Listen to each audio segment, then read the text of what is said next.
اس کے 3 لڑکے تھے، آفتاب راؤ، اعتبار راؤ اور اقبال راؤ۔ وہ تینوں حویلی میں دندناتے پھرتے تھے، انہیں کوئی روکنے ٹوکنے والا نہ تھا۔ تمہارے والد نے ابھی تک شادی نہ کی تھی، اور شادی نہ کرنے کی کوئی خاص وجہ بھی نہ تھی۔ ان کے مشاغل کچھ اس طرح کے تھے کہ انہی سے انہیں فرصت نہ ملتی تھی، بس یوں ہی زندگی گزرتی جاتی تھی۔ تمہارے دادا نے اس طرف توجہ بھی دلائی، لیکن وہ ہنس کر ٹال جاتے تھے۔ ماں تھی نہیں، وہ 2 بیٹوں کو جنم دے کر کب کی ملک کے عدم جا چکی تھیں۔ اپنی بیوی سے سرفرمان کو اتنی محبت تھی کہ اس کے بعد انہوں نے زندگی بھر شادی نہ کی۔ بیٹوں کی شادی میں ماؤں کی دلچسپی زیادہ ہوتی ہے۔ راؤ احمد علی نے کبھی شادی کی طرف توجہ دلانے کی کوشش بھی نہیں کی تھی، بلکہ وہ ان کے سامنے اپنی اولاد کی نالائقی کا رونا رونے لگتا تھا۔ وہ اولاد کو مصیبت کہتا تھا اور تمہارے والد کو خوش نصیب گردانتا تھا کہ انہوں نے شادی نہ کر کے بڑی عقل مندی کا ثبوت دیا تھا۔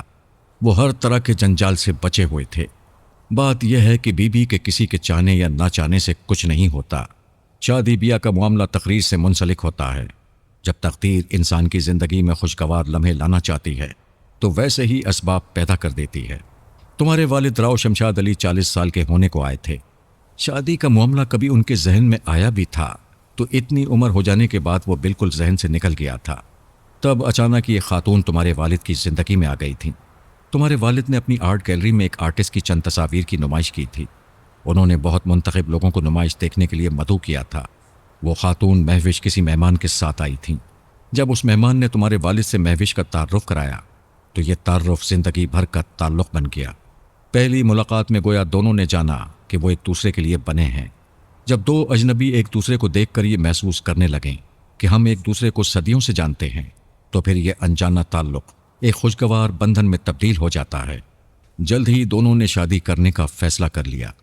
تمہارے چچا احمد علی نے جب اپنے بڑے بھائی کی شادی کی خبر سنی تو بظاہر تو اس نے بڑی خوشی کا اظہار کیا، لیکن اندر ہی اندر اس کے سینے پر سانپ لوٹنے لگے۔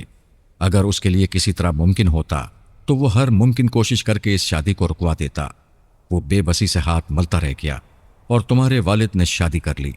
تمہاری ماں مہوش بہت سلجھی ہوئی خاتون تھیں۔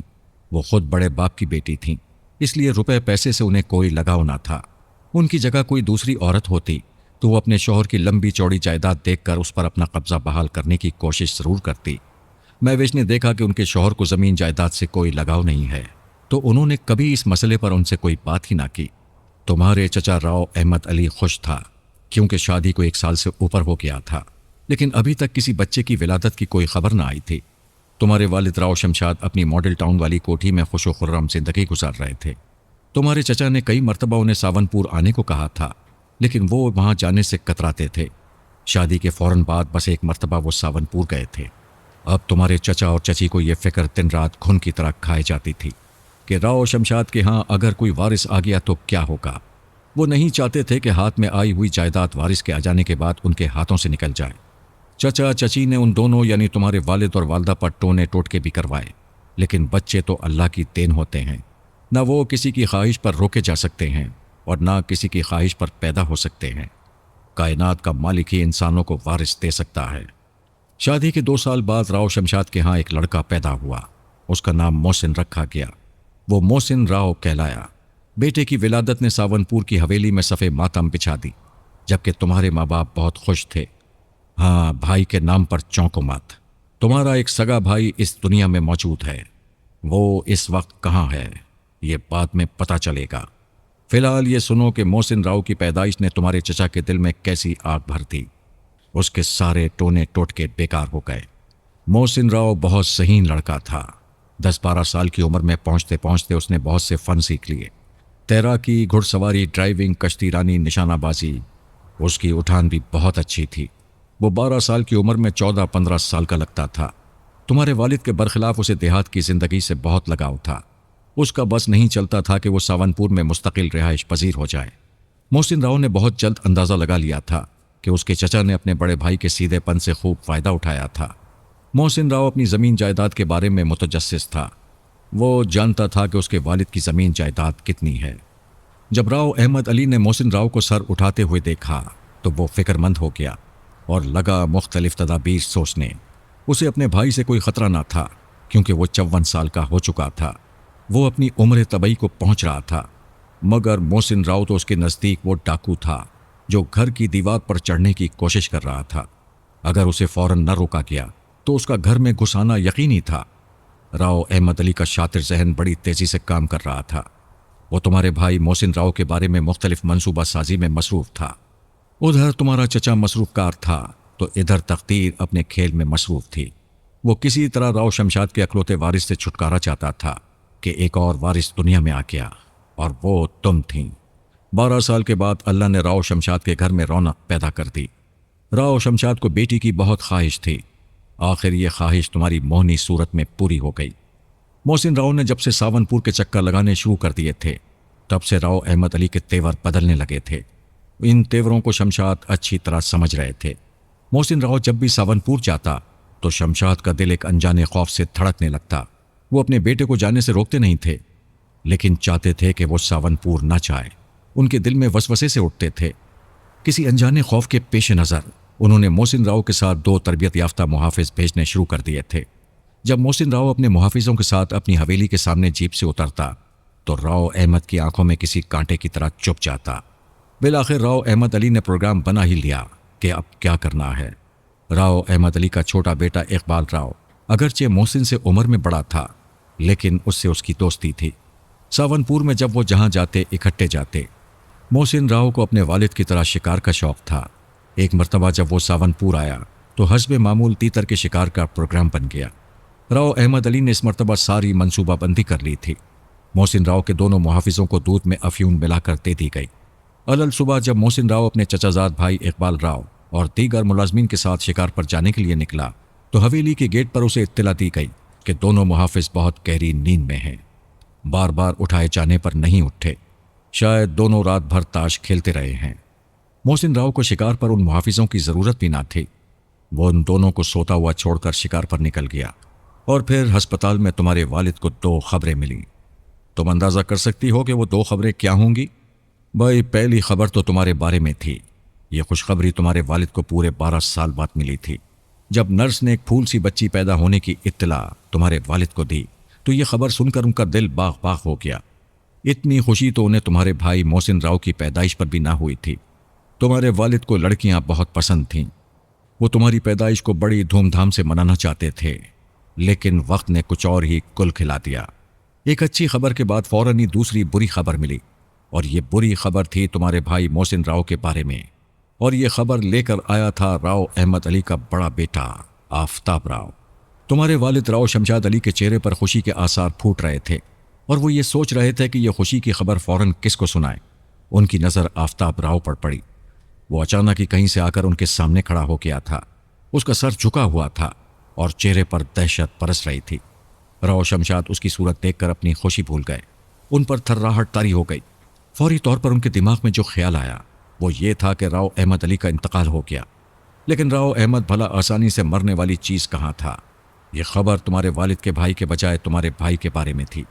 آفتاب راؤ نے بڑے ڈرامائی انداز میں اپنا سر اٹھایا، باہیں پھیلائیں، اور تمہارے والد سے لپٹ کر بے تحاشا رو پڑا، اور روتے روتے کہنے لگا، تایا جی، ہمارے بھائی کو ڈاکو اٹھا کر لے گئے۔ راؤ شمشاد کی روح میں سناٹا اتر گیا۔ وہ گھبرا کر کہنے لگے، کس بھائی کو؟ بھائی محسن راؤ کو۔ آفتاب راؤ نے اپنی بھیگی پلکیں پوچھتے ہوئے کہا، اس نے تو اپنے تئیں جائیداد کا وارث مٹانے کی کوشش کی تھی، لیکن اوپر والے نے اس کوشش کو ناکام بنا دیا تھا۔ وہ بڑے خبیث مزاج کا آدمی تھا۔ اس کے دماغ میں جو خناس بھر جاتا تھا اسے نکالنا پھر آسان نہ ہوتا۔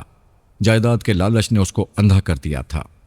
اس کے دماغ میں یہ بات بڑے پختہ انداز میں بیٹھ چکی تھی کہ جائیداد کے مالک کو کچھ کہنا نہیں ہے، کہ وہ خود بخود قبر کے نزدیک ہوتا چلا جا رہا ہے، اور جائیداد کے وارثوں کو چھوڑنا نہیں ہے تاکہ لاٹھی بھی نہ ٹوٹے اور جتنے سانپ بھی راہ میں آئیں وہ مر جائیں اور اس پر کوئی انگلی بھی نہ اٹھا سکے۔ تمہارے بھائی محسن راؤ کے ساتھ کیا ہوا؟ جنگل سے اسے کس نے اغوا کیا اور کس نے کروایا؟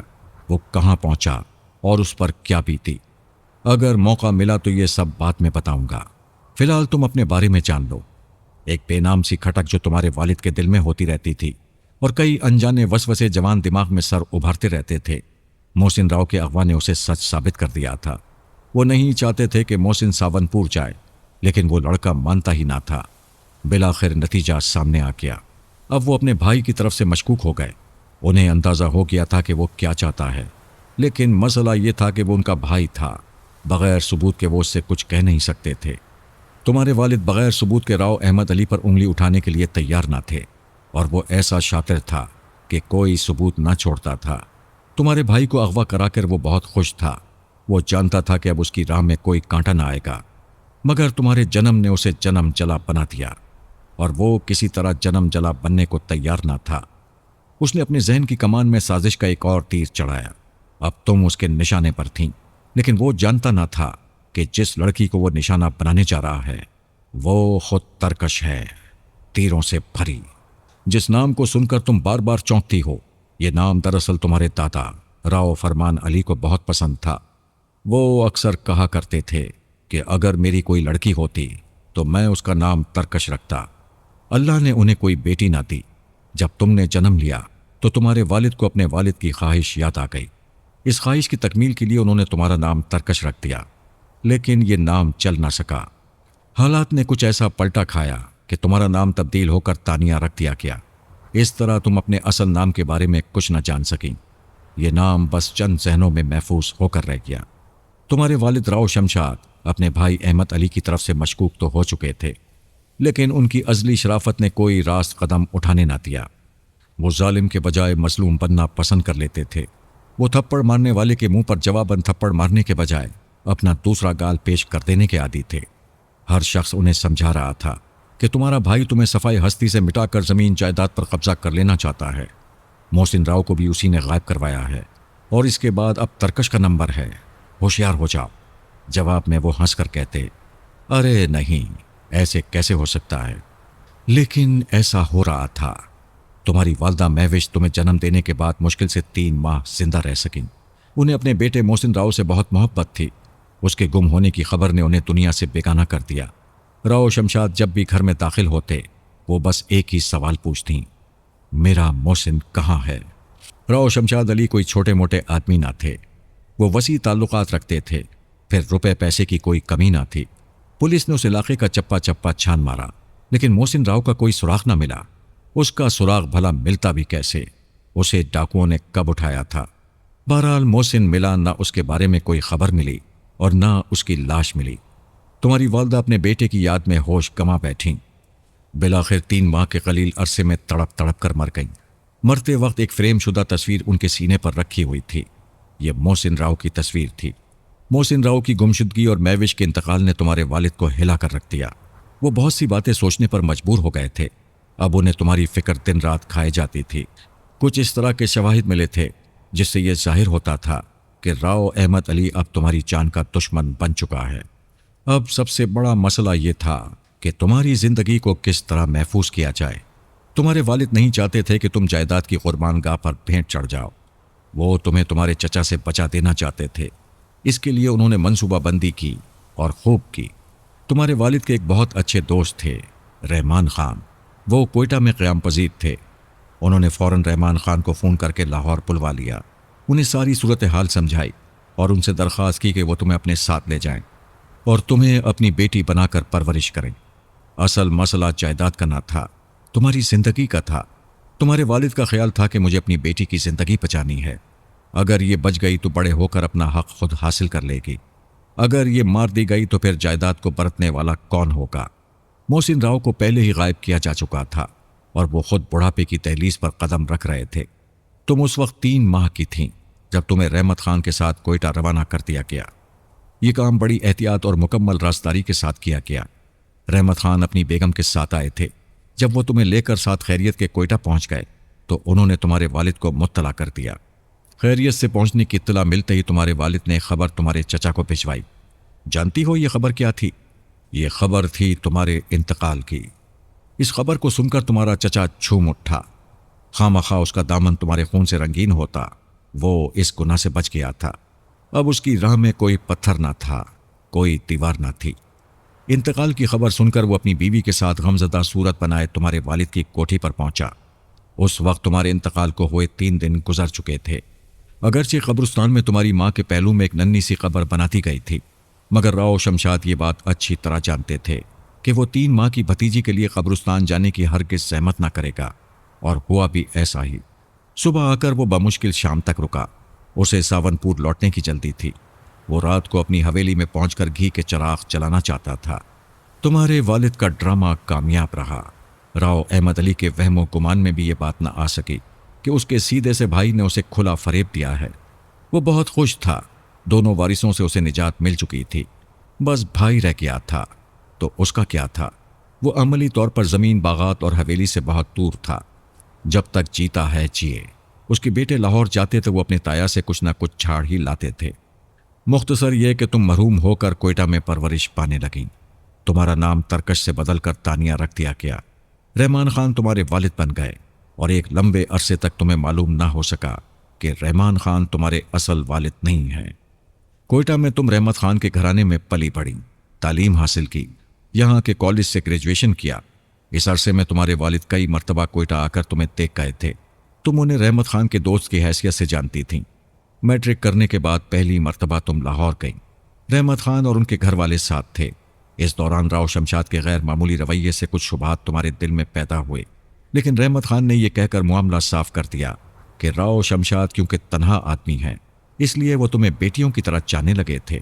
گریجویشن کے بعد جب تم دوسری مرتبہ لاہور گئیں تو حسب معمول رحمت خان کی فیملی بھی ساتھ تھی۔ رحمت خان ایک بہت مخلص انسان تھے۔ انہوں نے تمہارے سلسلے میں جو عہد کیا تھا اسے پوری دیانتداری سے نبھایا۔ اس مرتبہ جب وہ تمہیں اپنے ساتھ لے کر لاہور پہنچے تو دل میں بڑی بے کلی سی تھی۔ وہ چاہتے تھے کہ اب تمہیں تمہارے والد کے بارے میں پتہ دیا جائے۔ اتفاق سے تمہارے والد بھی یہی چاہتے تھے کہ اس راز سے پردہ ہٹا دیا جائے، دنیا والوں کے سامنے نہیں بلکہ اپنی حد تک۔ تب رات کو تنہائی میں اپنے کمرے میں بلا کر انہوں نے تمہارا ہاتھ تمہارے والد کے ہاتھ میں دے دیا اور کہا، یہ تمہارے اصل والد ہیں۔ بس اتنا ہی بتایا، اور یہ بتا کر تمہیں مزید امتحان میں ڈال دیا۔ تمہارے دل میں زبردست خلش نے جنم لیا۔ اگر والد راؤ شمشاد علی ہیں تو وہ کیا حالات تھے جن کے تحت رحمت خان نے تمہیں باپ بن کر پالا۔ اس راز سے وہ دونوں پردہ اٹھانے کے لیے تیار نہ تھے۔ اسی رات ایک حادثہ پیش آیا۔ رحمت خان پر دل کا دورہ پڑا اور وہ ہسپتال جاتے جاتے اللہ کو پیارے ہو گئے۔ اب تمہارے کوئٹہ رہنے کا کوئی جواز نہ تھا۔ تمہیں لاہور میں روک لیا گیا۔ دنیا والوں کو یہ بتایا گیا کہ تم یہاں ایم اے جوائن کرنا چاہتی ہو، لہٰذا اعلیٰ تعلیم دلوانے کے لیے تمہیں یہاں روک لیا گیا۔ تمہیں روک تو لیا گیا تھا، لیکن اب ایک اور مسئلہ کھڑا ہو گیا۔ تمہاری شکل تمہاری ماں مہوش سے بہت ملتی ہے، اور چوں چوں تمہاری عمر بڑھ رہی ہے یہ شباہت گہری ہوتی جاتی تھی۔ کچھ جھلک تم میں تمہارے والد کی بھی ہے۔ راؤ شمشاد کے گھر میں جو بھی تمہیں دیکھتا وہ دیکھتا ہی رہ جاتا۔ وہ فوراً مہوش کا ذکر کیے بغیر نہ رہتا۔ ایک مرتبہ لاہور کسی کام سے اعتبار راؤ آیا۔ اس نے تمہیں دیکھا تو بس دیکھتا ہی رہ گیا۔ اسے فوراً تائی کی یاد آ گئی۔ اس بات کا ذکر اس نے اپنے باپ سے کیا۔ وہ فوراً ہی اپنی بیوی کو لے کر لاہور پہنچ گیا اور خلاف توقع 2-3 دن یہاں رہا۔ ایک رات جب سب کھانا کھانے میں مصروف تھے تو راؤ علی احمد کی نظریں بار بار تمہاری طرف اٹھ رہی تھیں۔ ان نظروں کی الجھن کو تمہارے والد بھی محسوس کر رہے تھے، لیکن وہ خاموشی سے کھانا کھانے میں مشغول تھے۔ تب اچانک راؤ احمد علی تمہارے والد سے مخاطب ہوا، بھائی جان، یہ آپ کے دوست کی بیٹی تو ہو بہو ہماری مرحومہ بھابھی پر گئی ہے۔ کمال کی مشابہت ہے، یہ تو آپ کی بیٹی لگتی ہے۔ تمہیں اگرچہ یہ بتا دیا گیا تھا کہ تم راؤ شمشاد علی کی بیٹی ہو، لیکن ساتھ ہی تمہیں یہ بات راز رکھنے کے لیے بھی کہی گئی تھی۔ تمہیں کہا گیا تھا کہ اس راز کے فاش ہونے سے تمہاری جان کو خطرہ لاحق ہو سکتا ہے، اس لیے تم راؤ احمد علی کی بات سن کر چونکی ضرور، لیکن خاموش بیٹھی رہیں۔ راؤ احمد علی کی اس بات نے تمہارے والد کی روح میں سناٹا اتار دیا۔ انہیں یوں محسوس ہوا جیسے اس نے ان کی بیٹی کو پہچان لیا ہو۔ وہ اندر ہی اندر لرز اٹھے۔ انہوں نے فوراً فیصلہ کر لیا کہ وہ جلد ہی تمہیں کوٹھی سے کہیں اور منتقل کر دیں گے، کیونکہ راؤ احمد علی کا منحوس سایہ تم پر پڑ چکا تھا، اور اس منحوس سائے سے تمہیں فوری طور پر بچانا ضروری تھا۔ ان لوگوں کے جاتے ہی تمہارے والد نے عامر کو فون کیا۔ یہ ایسے شخص تھے جن پر ہر طرح کا بھروسہ کیا جا سکتا تھا۔ عامر سے تمہارے والد کی دور کی رشتہ داری تھی اور دوستی بھی تھی۔ وہ تمہارے والد کے ریسٹورانٹ میں روز ہی آتے تھے، لیکن آج انہوں نے عامر کو ماڈل ٹاؤن بلوایا تھا۔ انہوں نے ان سے ضروری صلاح مشورہ کیا۔ تمہارے والد نے ہر وہ بات جو تمہارے متعلق بتائی جا سکتی تھی بتا دی، ہر راز سے پردہ اٹھا دیا۔ راؤ احمد علی کے شبے کے تحت تمہاری زندگی کو جو ممکنہ خطرہ پیدا ہو چکا تھا، اس سے بچنے کے لیے فوری طور پر تمہیں عامر نے اپنے گھر منتقل کر دیا۔ ماڈل ٹاؤن سے راوی روڈ تمہاری منتقلی بظاہر بڑے سکون کا باعث تھی، لیکن یہ سکون زیادہ عرصے تک قائم نہ رہ سکا۔ تمہارے تینوں چچا زاد بھائی اور تمہارے چچا اپنے کاموں سے لاہور آتے رہتے تھے۔ ایک شام جب تم سائمہ کے ساتھ انارکلی میں گھوم رہی تھیں تو تمہارے چچا چچی نے تمہیں دیکھ لیا۔ تمہیں دیکھتے ہی انہیں سانپ سا سونگھ گیا۔ وہ دونوں شاپنگ کرنا بھول گئے اور سیدھے ماڈل ٹاؤن پہنچے۔